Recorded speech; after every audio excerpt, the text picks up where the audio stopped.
ബോബി ചെമ്മണ്ണൂരിന് ജാമ്യം നൽകാമെന്ന് ഹൈക്കോടതി. ഉത്തരവ് ഉച്ച കഴിഞ്ഞ് 3:30. ഹണി റോസിനെ കുറിച്ചുള്ള പരാമർശത്തിൽ ദയാർത്ഥമില്ലെന്ന് പറയാനാകില്ലെന്ന് കോടതി. പരാമർശം പിൻവലിക്കുന്നതായി അറിയിച്ച ബോബിയുടെ അഭിഭാഷകൻ.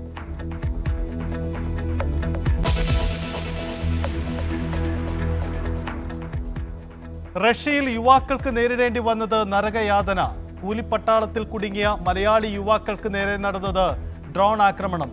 യാത്രാമധ്യേ ബിനിലെ മരിച്ച നിലയിൽ കണ്ടെത്തുകയായിരുന്നുവെന്ന ജെയിന്റെ വാട്സപ്പ് സന്ദേശം ന്യൂസ് 18.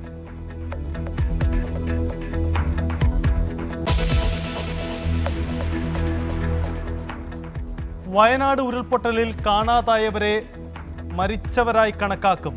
കണ്ടെത്താത്തവരുടെ പട്ടിക തയ്യാറാക്കാൻ നിർദ്ദേശം. ദുരിതബാധിതർക്കുള്ള ധനസഹായം നൽകാൻ പ്രാദേശിക സംസ്ഥാനതല സമിതികൾ രൂപീകരിക്കും.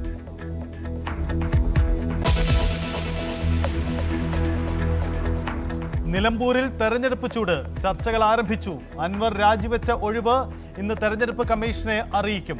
നിലമ്പൂരിൽ മത്സരിക്കാത്ത അൻവറിന്റെ ലക്ഷ്യം തിരുവമ്പാടി എന്ന് സൂചന.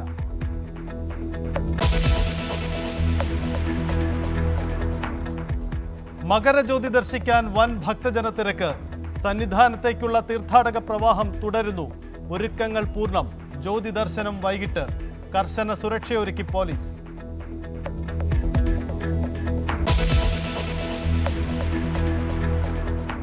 ഭക്തിസാന്ദ്രമായി പ്രയാഗ്രാജ്.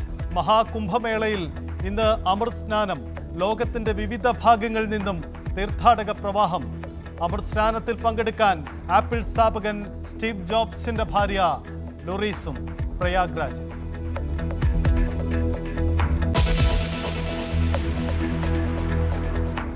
പത്തനംതിട്ട പീഡനക്കേസിലെ പ്രതികളെ തേടി പോലീസ്. കേന്ദ്ര ഏജൻസികളുടെ സഹായവും തേടും. ഇതുവരെ അറസ്റ്റിലായത് 43 പേർ. രജിസ്റ്റർ ചെയ്തത് 29 കേസുകൾ.